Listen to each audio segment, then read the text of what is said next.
이제 저희가 동시성 지역기법 봤었고요. 네, 동시성 제어라고 하는 거는 결국에는 네, 동시에 들어왔다라고 우리는 생각하지만 실제 처리는 시리얼하게 순차적으로 들어온 것처럼 해서 어떻게 해도 결과가 똑같게 나오게 하는 이게 필요해서 하는 거다. 그런 거고. 그래서 트랜잭션 처리를 할 때 직렬 가능성, 시리얼라이저빌리티 이거를 이제 보장한다라는 이런 거예요. 그래서 병행 처리한 결과가 순차 처리한 거랑 같다라고 이제 표현을 하지만 어떻게 병행 처리할 방법이 사실은 없는 거죠. 병행 처리해달라고 들어온 것 뿐이지. 그렇죠?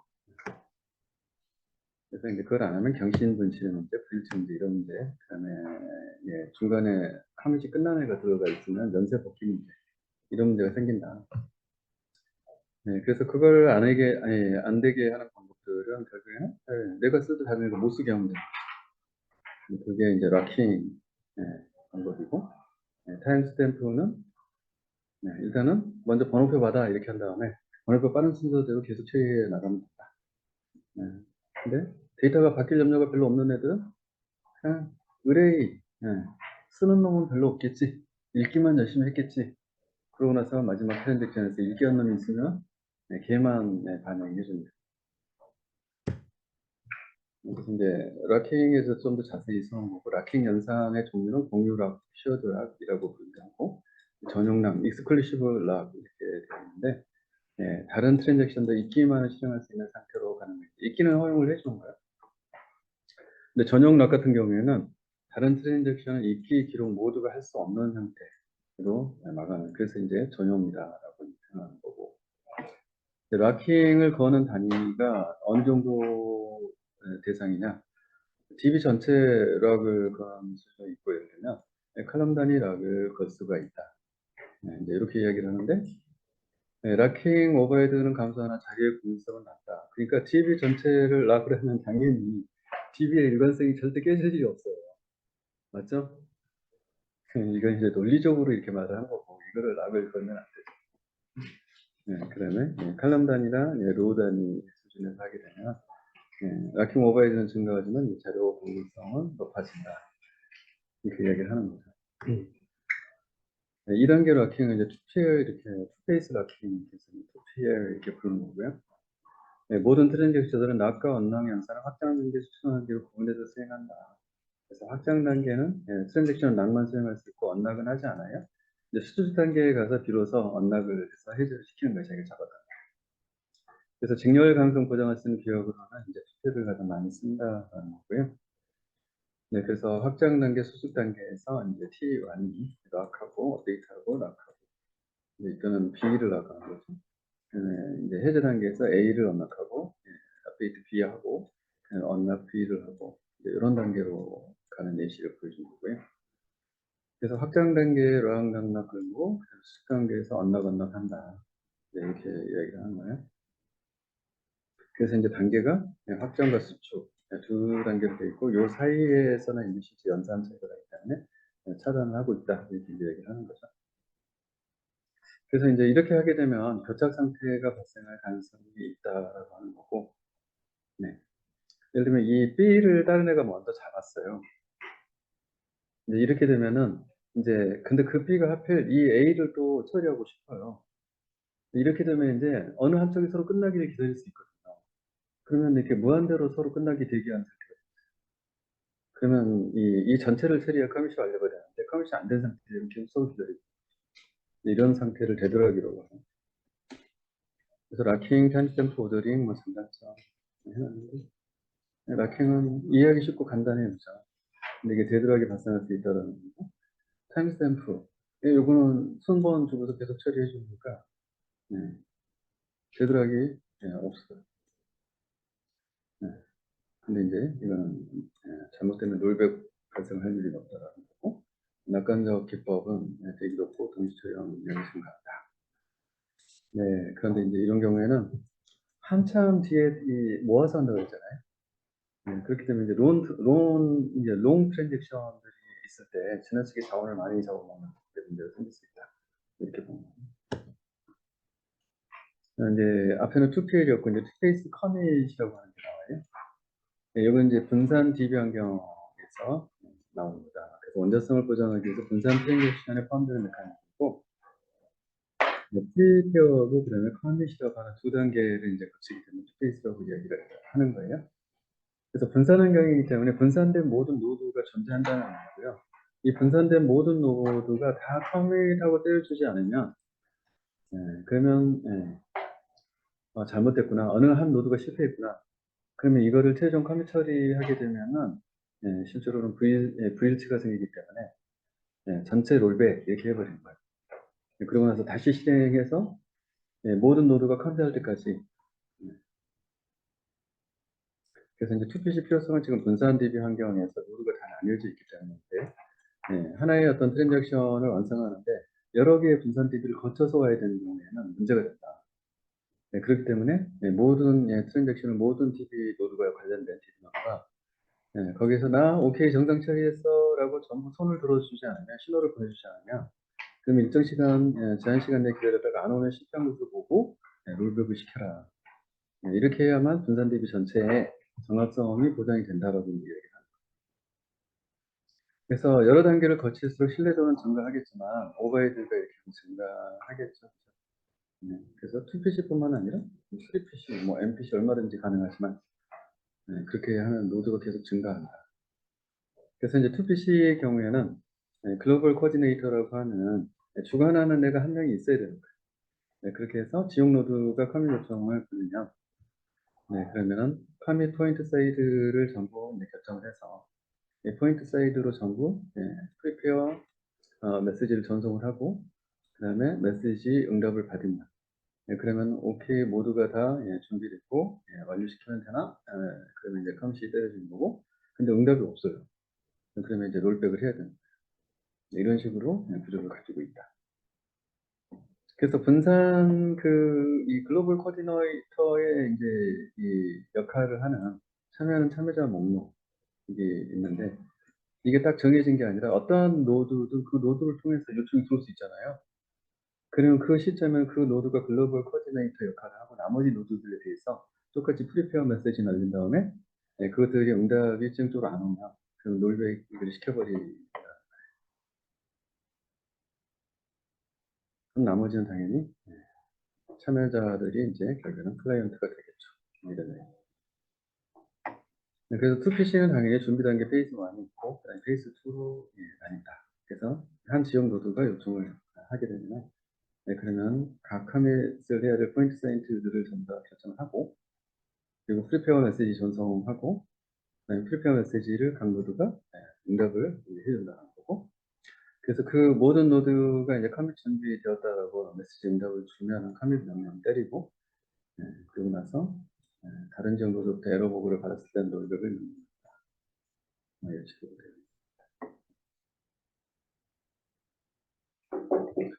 이제 데이터베이스 운영과 관련된 이야기 하고 있고요. DB 회복이라고 하는 주제가 나와요. 데이터베이스 회복이죠. 데이터베이스에 장애가 생겼을 때 어떻게 할까요? 그럼 장애 발생 이전으로 되돌아가야죠, 그죠? 그래야만 이 최종 정상의 어떤 일관된 상태의 어떤 그 시점으로 이제 복원이 되는 거니까. 그래서 이제 장애 유형들은 트랜잭션이 잘못된 경우도 있을 수 있고요. 그냥 DBMS 시스템 자체가 잘못될 수도 있고요. 그 다음에 매체, 저장 매체 미디어가 잘못됐을 수도 있어요.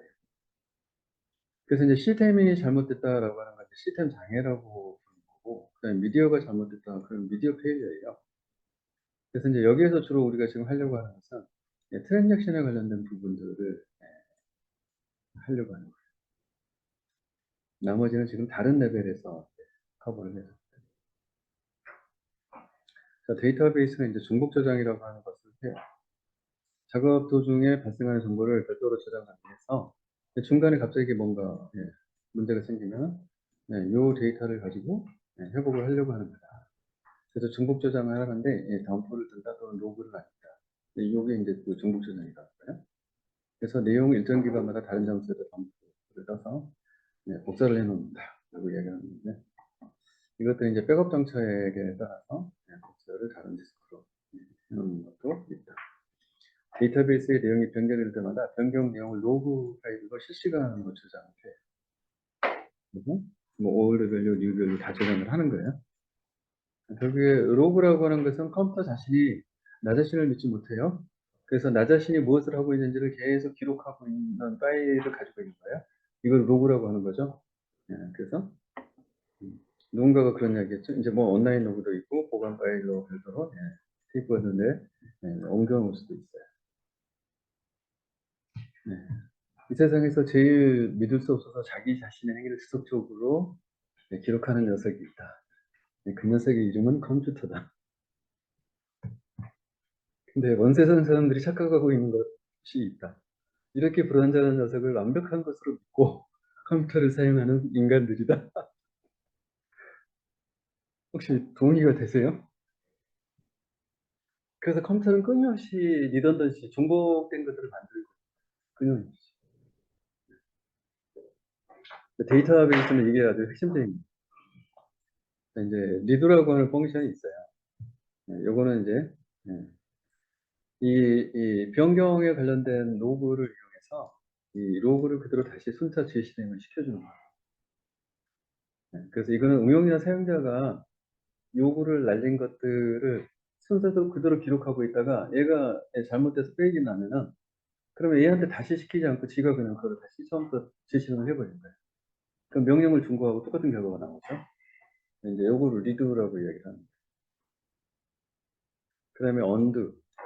요거 이제 갱신하니까 괜히 내용이 실수가 상실한 경우. 자, 이 경우에는 언두는 뭐냐면 그냥 실행 내용 자체를 백해서 되돌아가 버려요. 그래서 취소시켜버려요. 실행. 그래서 리드하고 언두라고 하는 것을 이용해서 이제 데이터베이스가 실패가 났을 때 회복을 하려고요. 이렇게 이야기하는 거예요. 그래서 회복 기법이 크게 세 가지가 있다. 로그 기반이 있고, 그다음에 감사점, 체크포인트 기반이 있고, 그림자 페이지라고 하는 게 있어요. 이렇게 이야기합니다. 로그 기반은 지연 갱신이 있고, 즉시 갱신 두 가지가 있습니다. 일단은 로그 기반의 회복 기법 중에 지연 갱신인데 트랜잭션이 시작했어요. 네, 그래서 갱신 이때마다 로그를 쓰고 있어요.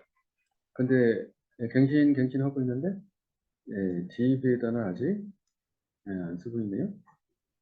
네. 자, 실패 시에 장애가 났어요. 갱신하고 로그에도 쓰고 있어요.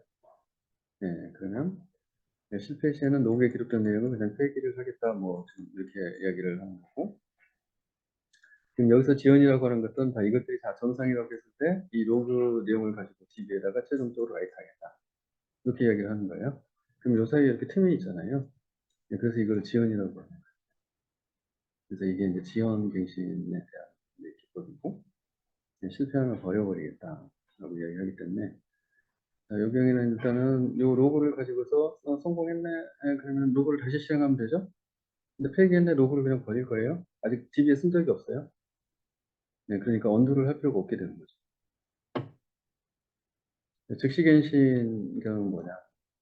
로그도 바로바로 쓰고 트랜잭션 진행할 때, TB도 바로바로 써버렸어요. 네, 그럼 동시에 다 쓰고 있죠. 그래서 TB 바로바로 쓰고 있어요. 그래서 완료가 됐어요. 그럼 아무것도 안 해도 돼요. 근데 실패했어요. 그럼 어떻게 돼요? TB에 이미 되돌려야 될 데이터가 TB에도 이미 써져 있죠. 그럼 어떻게 해야 돼요? 되돌려야 됩니다. 이래서 이제 언두라고 하는 것을 실행해서 기존에 했던 것들 좀 되돌립니다. 그래서 이제 이 경우에는 즉시갱신을 하게 되면 어떻게 됩니까? TB에도 즉시갱신이 됐다는 것 때문에 실패하면 언두해야 된다. 근데 지연갱신은 뭐예요? TB에 아직 안 썼다는 거예요. 그렇기 때문에 언두를 할 필요가 없이 그냥 폐기하면 되는 거예요. 이 차이. 그다음에 검사점 체크포인트 회복 기법. 수행 중에 발생한 변경 내역을 로그 파일에 기록하고 일정 단위마다 체크포인트를 발생한다. 이제 검사점을 이렇게 기록을 해줍니다. 네. 이게 이제 무슨 의미냐면 이런 것들을 즉시 하기에는 너무 복잡하고 많은 일들을 해야 돼요. 그래서 몰아서 한 번씩 하는 방법 없니라고 이제 생각합니다. 그래서 이제 자원을 효율적으로 적게 쓰면서 성능을 계속 이제 유지하기 위해서는 손발이 계속 바꾸면은 이제 안 되잖아요. 그러니까 몰아서 한꺼번에 해버리고 싶은 거야. 몰아서 한꺼번에 할 시점이 검사점. 이 시점까지 이 체크 포인트를 이렇게 발생시켜서 찍은 다음에 이 시점 예약이 되는 거야. 자, 이 시점마다 트랜잭션을 검사를 하는 거야. 그래가지고 실패한 녀석이 있는지 찾아보는 거예요. 네, 그래서 예를 들어서 검사점 이전에 다 성공한 애들은 어떻게 해요? 회복을 할 필요가 있어요, 없어요? 없어요. 이거는 이미 다 끝난 거예요. 근데 진행하다가 최종 완료가 안 됐어요. 그럼 어떻게 해야 돼요? 네, 지금 얘는 T6 같은 경우에는 예, 얘 같은 경우는 아예 완료가 안 됐어요. 그러면 언두 해버리는 거예요. 근데 얘는 뭐예요? 아직 DB에 로그인에 있지만 DB에는 반영이 안 됐지만 끝났어요, 실제로. 그럼 어떻게 하는 거예요? 리드를 해야 되는 거죠. 그러면 이 위에 것은 마치 뭐 같아요? 지연갱신처럼 하는 거고, 이 아래쪽은 뭐예요? 뭐처럼 하는 거예요? 즉시갱신처럼 하는 거죠. 네. 그래서 이거는 이제 체크포인트 회복기법이라고 해요. 이제 그림자 페이지 회복기법.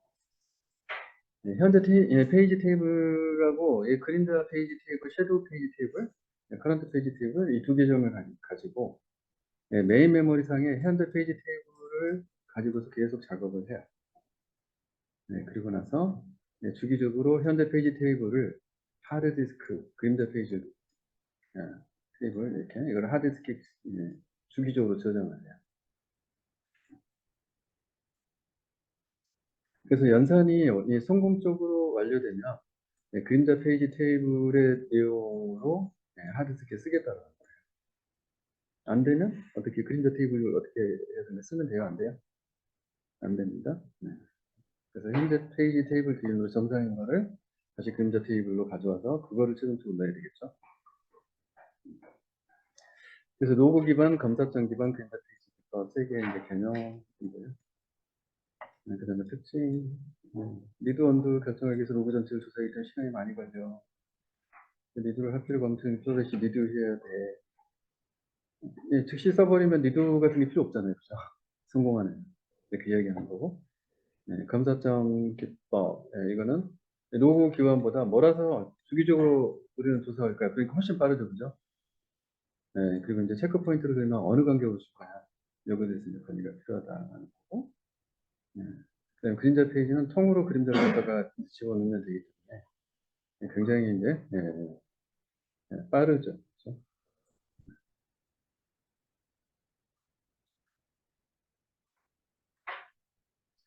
그래서 이제 이 미디어 이건 이제 트랜잭션에 관련된 실패가 됐을 때 어떻게 처리할 거냐는 이야기를 하는 거고. 네, 그러면 지금 이 데이터베이스 회복 기법에 로그 기반, 컨서튼 기반, 그림자 페이지 기반. 자, 이것들은 데이터베이스 솔루션 자체가 제공해야 되는 거 맞죠? 네, 솔루션이 제공해야 돼요. 자, 그런데 이제 미디어 스토리지나 또는 테이프, 뭐 카트리지 테이프 있잖아요. 또는 광 테이프 이런 데다가 백업을 받고 있어요. 네. 그렇게 했을 때에 만약에 깨졌다 그러면 복구를 어떻게 하느냐. 복구가 안 돼요, 걔가 깨지면. 네.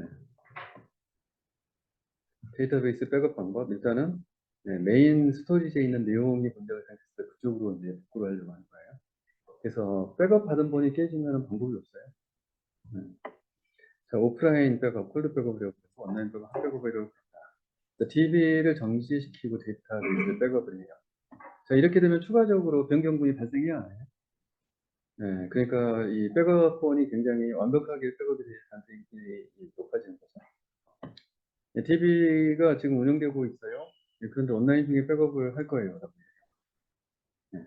그럼 온라인 중에 백업하면은, 그러면 어떻게, 변경분은 어떻게 해야 되는 거예요? 아카이브 로그를 가지고서 마지막으로 동기화를 시켜서 수행을 해야 된다. 그래서 온라인 인크리멘탈 오프라인 백업. 그렇게 해서 이제 이 온라인 백업 축이나 또는 증분 변경된 부분만 백업을 하는 거나 그 다음에 토탈로 통으로 다 백업을 하는 거나 이런 것들을 섞어서 전부 다 가지고 있어야 된다. 어떤 형태로 실패가 날지 몰라서 이렇게 합니다. 그래서 이 많은 경우에 그런 이야기 하죠.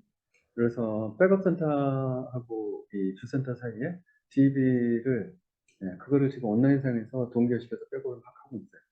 해선도 엄청 속도가 이제 용량이 대폭이 넓고 속도가 나는 애들이죠. 자, 그렇게 했을 때, 예를 들어서 메인 센터의 DB에서 삭제를 했어요, 전부터.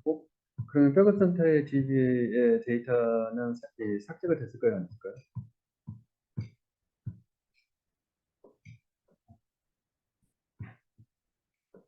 당연히 삭제가 되죠.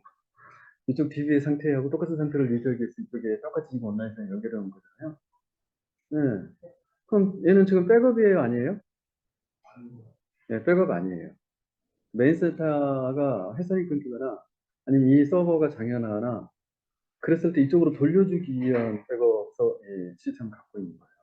이해되시죠? 이거는 이제 센터 간의 이중을 하는 시스템일 뿐이에요. 이중. 네, 이해되시죠? 네, 그래서 그런 경우에는 마치 오해할 수 있거든요. 데이터가 그쪽에 살아있다고 생각할 수 있어요. 살아있는 거 아니에요. 삭제하면 같이 삭제돼요. 네, 그래서 백업은 그런 식으로 하는 게 아니라 반드시 별도의 백업 전용 어플라이언스에다가 받아야 돼요. 그다음에 백업 어플라이언스에 그러면 실시간으로 삭제되는 데이터를 계속 동시에 계속 백업하면 돼요, 안 돼요? 당연히 안 되겠죠. 그래서 백업본이 굉장히 많은 거예요. 예를 들면 우리는 주 단위로 풀 백업을 한 거를 한 달간 유지하겠다. 이렇게 되면 삭제된 것들을 되살릴 수 있는 방법이 있잖아요. 네. 그리고 인크리멘탈을 매일 하겠다라든지, 예를 들면 이런 이제 백업 정책이 필요한 이유가 바로 그런 것들 때문에. 실제로 백업할 때도 바로바로 백업 안 하죠. 소지 내부에 이 백업본을 BCV라고 부르는 애들이 있죠. BCV 전에 또 스냅이라고 하는 스냅샷 떠놓은 애가 있죠. 네, 그래서 사실은 그 안에도 벌써 열어버려요. 그리고 이거를 일정한 인터벌을 두고 이제 백업 쪽으로 옮겨놔요. 그래서 실제로는 여기서 삭제했다고 해서 바로 날아가지는 않아요. 근데 이 이야기를 서버나 스토리지 담당자가 안 해주죠. 어떠신 팀이 어떠세요? 네, 알려주던가요? 네. 너무 급하면 그래서 그걸 이용해서 실제로는 살릴 수가 있어요. 그렇습니다. 네.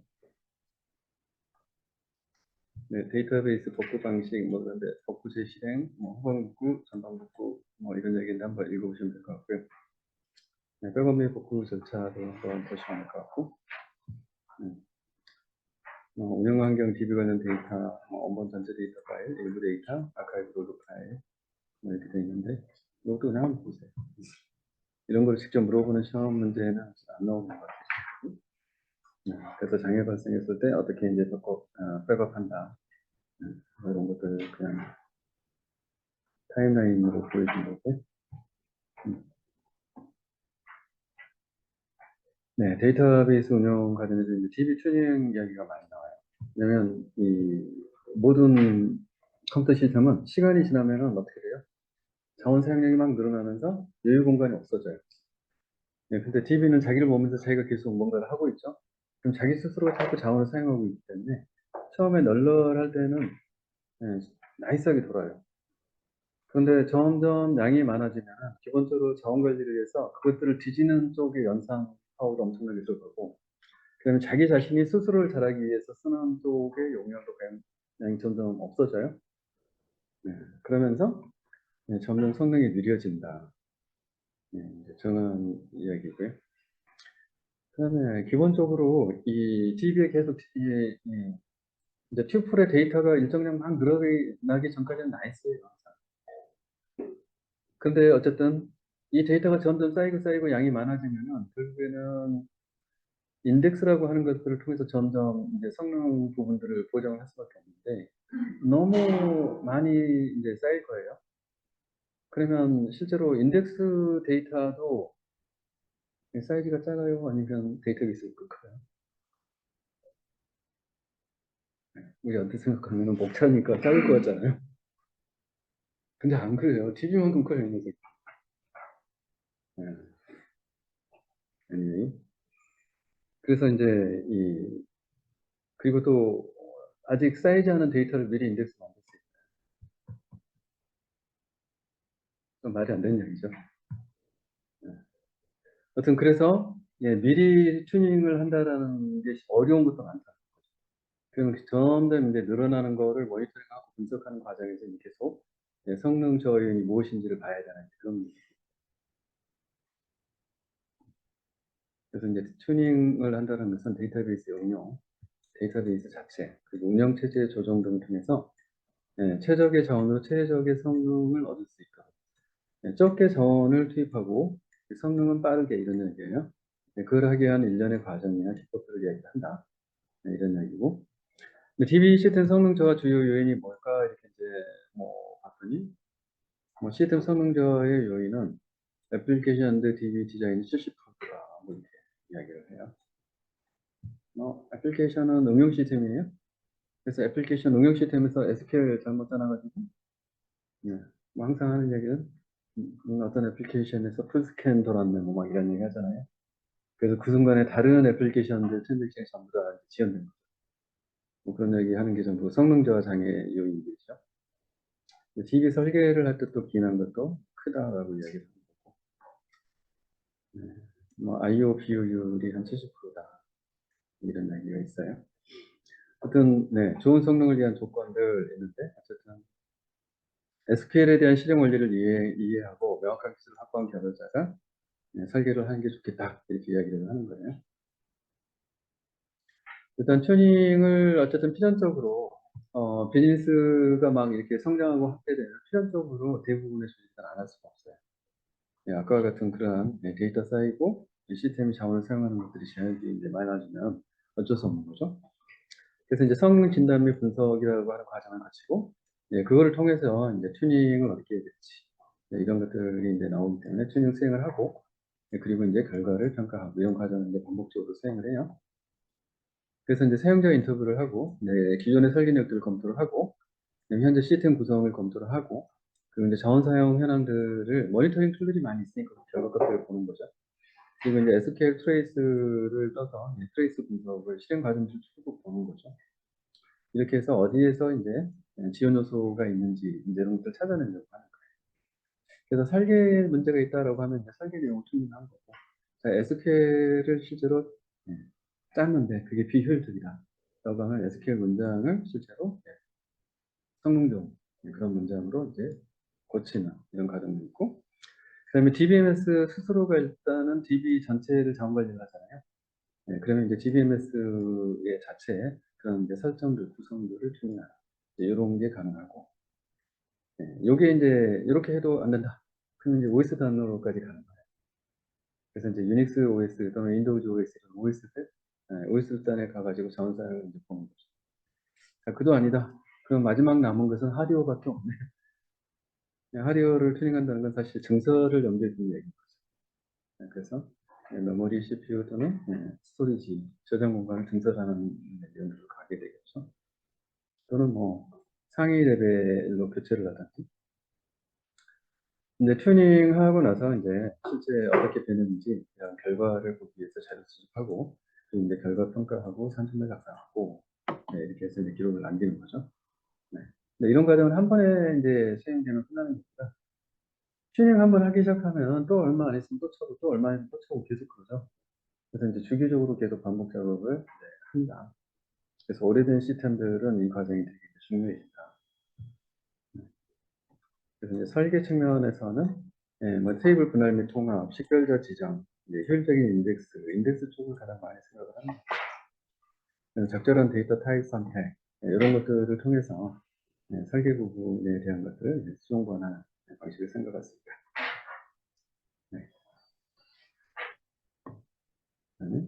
DB 서버를 튜닝한다 또는 SQL을 튜닝한다 이런 것들도 이제 이런 내용들은 실무에서 많이 이제 요구를 받거나 하시는 그런 것들이죠. 한번 읽어보시면 되고요. 시험 문제 나온다 그러면 요걸 꼭 써야 되겠다가 아니라 여러분이 경험하거나 안 하는 거 그냥 쓰시면 돼요. 이런 것들은 다 내일 뿐이에요. 정답이 있는 게 아니라 여러분들이 생각해서 아는 거를 쓰시면 될 거예요. 근데 이걸 막 그러니까 외우려고 하시면 안 된다라고 말씀드릴 거예요. 여러분들이 아는 거 쓰시면 돼요. 그래서 비율 분석, 대기 분석, 응답 시간 분석, 틀린 관점으로 이런 거를 한다. SQL 튜닝, 실행 계획, 이런 거 한다라고 하는 거. 이건 좀 기술적인 건데, 이런 것들은 눈에 들어오시기 위해 하실 수 있으면 한번 읽어보시면 되고요. 이런 업무를 안 해봐서 셀렉트만 봐도 문제 모르겠다 그러면 그냥 안 보셔도 됩니다. 네. 옵티마이저. 옵티마이저는 과거에 이제 시험 문제 출제된 적이 있어요. 그래서 코스트 이제 CBO라 그래서 가장 그 코스트 베이스 모드. 그래서 자원 사용 자체 이제 실행 시간 SQL 이런 것들을 전부 다 비용으로 보고 실제 이 SQL의 실행 순서에 따라서 비용이 가장 적게 들어가는 대안 이런 것들을 코스트 베이스드 옵티마이저 이래서 저는 코스트 베이스드 옵티마이징 이렇게 해서 CBO, CBO 이렇게 부르더라고요. 그다음에 이제 룰 베이스드 이런 것들은 이제 실제 실행에 관련된 논리적인 그런 기준들을 잡아놓고 그 기준에 따라서 이제 최적화를 이제 하려고 합니다. 뭐 이런 거라고 해요. 네, 성능을 저하는 방지 방안. 이제 뭐 설계를 가장 잘하는 게 좋은 거죠. 그다음에 개발자에 대한 데이터베이스 올리기 교육. 개발자가 SQL을 어떻게 짜느냐에 따라 이제 달라져요. 그래서 SQL에 관련된 부분들 교육을 충분히 이제 시키는 게 좋겠다. 그다음에 실제 이제 상시 모니터링을 통해서 그런 문제가 발생할 우려가 있는지 미리미리 보고서 그런 게 있으면 튜닝을 들어가야 된다. 그다음에 일회성이 아니라 지속적으로 해야 된다. 그다음에 이력에 대한 정보 이것들을 관리를 해서 또 비슷한 게 나타나면 옛날 이력을 보고서 해결할 수 있도록 하는 것도 좋은 방법이다. 이렇게 이야기하죠. 그래서 이 DB 쪽에 이 DB 트랜잭션 모니터링을 하는 그래서 SQL 그 실행 자체를 모니터링하는 툴도 여기 많이 있죠. 그렇게 해서 이 실행 시간이 긴 그걸 롱 SQL이라고 하나요? 이렇게 타임이 많이 걸리는 이것들을 탑 10 이것들을 거꾸로 엽서트에서 모니터링 툴이 계속 보여줘요. 그러면 그거를 실제 찝어서 들어가 보면은 그 SQL 문장이 그대로 달려서 보이죠. 그러면서 이제 이게 문제다라고 하는 것들을 개발자들한테 알려주고 그리고 이제 가능하다면은 튜너가 있으시면은 튜너가 이 SQL 문장은 이러이러한 이유로 실제 이 실행에 시간이 많이 걸리니 요거를 이렇게 좀 고쳐주세요라고 이제 요청을 하죠. 이런 과정들을 계속 반복하면은 이제 그 탑 SQL들이 점점 줄어들어요. 줄어든 게 아니라 계속 올라오는데 거기에 실행 시간이 점점 줄어들어요. 이렇게 되면은 이제 DB 모니터링 툴도 이제 대시보드에서 보면은 실행 시간이 높아가지고 이렇게 튀는 애들. 그래서 이 뭐 3초짜리, 뭐 10초짜리, 30초짜리 이런 것들이 위에서 계속 실행 순서에 따라서 이게 보이죠. 그럼 이제 그런 것들을 찝어서 제거하는 작업. 이것들이 이제 늘상 DB 쪽 관리하시는 분들이 평상시에 많이 하는 작업. 근데 SQL 고치라고 할 때 좀 겁나죠. 왜냐면 개발자 입장에서는 그렇게 했을 때 문제가 없었고 비즈니스적으로 그게 필요해서 이제 짠 건데 이제 그 실행 시간이 길다 보니까 근데 그거가 이 한계가 실행되는 게 아니라서 비즈니스 이제 이 응용이 비즈니스 실행하면서 그게 한 개 실행되는 게 아니라 막 수십 개, 많게는 수백 개씩 실행되고 있기 때문에 하나를 고쳤을 때 나머지 똑같은 그 트랜잭션이 다 영향을 받잖아요. 그래서 이제 굉장히 수정해서 테스트하는 과정이 좀 많이 힘이 들죠.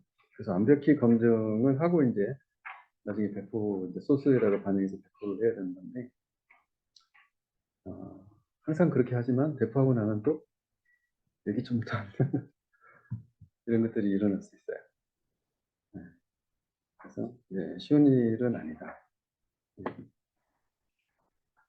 자 이렇게 해서 여러분들의 기대치를 충분히 만족시키는 네, 빨리 끝내주는 거에 대해서는 충분히 만족이 됐죠. 네. 제가 말이 좀 빨랐나요? 네, 자 이렇게.